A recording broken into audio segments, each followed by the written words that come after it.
Okay, I showed you how to measure a 2-page comic spread, but what if you want to do a 1-page comic spread? And what's nice about that is since it's a little bigger, you have a little bit more room for detail. Well, one cheap trick is you could just get Strathmore comic Bristol board, which has blue lines that show you the dimensions for a comic. But what if your art store doesn't have any and you got to do it from scratch? Well, I've written it down for you.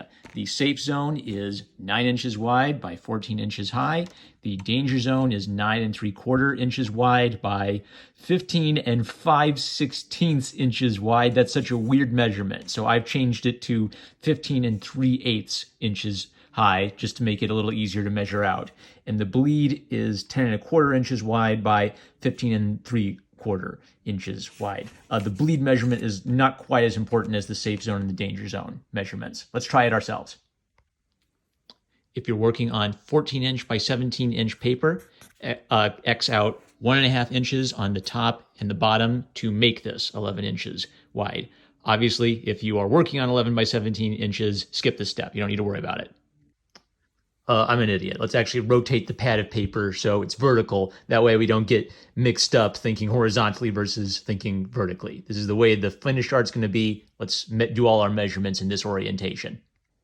To get our 9-inch wide safety zone, measure 1 inch from the left and 1 inch from the right. Boom, boom. 9 inches from here to here. And I dropped my ruler.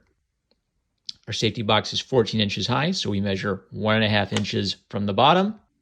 Draw a line 1.5 inches from the top, and your safety zone is 9 inches wide by 14 inches tall.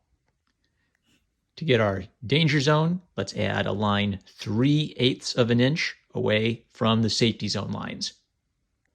3/8 of an inch on the left, 3/8 of an inch on the right. That makes our danger zone 9 3/4 of an inch wide.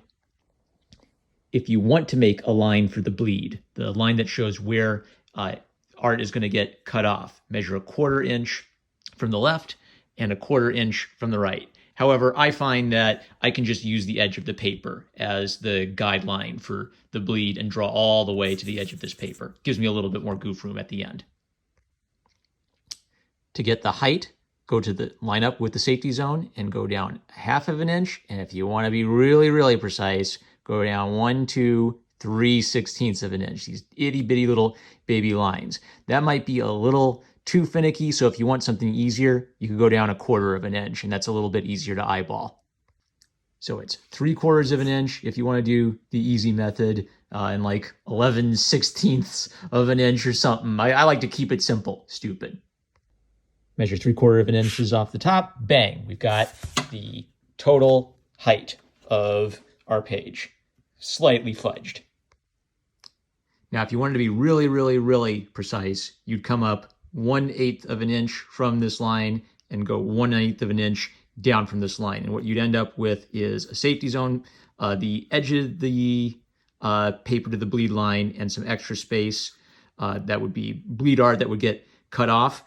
Because I like keep it simple, stupid, I don't want these 3 lines. I only want the 3/4 inch line to sort of roughly tell me this is the edge of the page. And then I actually draw my bleed all the way down to the edge of the paper so that I have plenty of bleed art and goof room for later. That's more of a decision of whether you want to be really precisely mathematical in how you design your page, or if you're like me and I'm a little bit more of a loose and sketchy guy. So I only want one simple line, and kind of simplify the box drawing part of this, and then work out the kinks in the Photoshop part of it. Find something that works for you.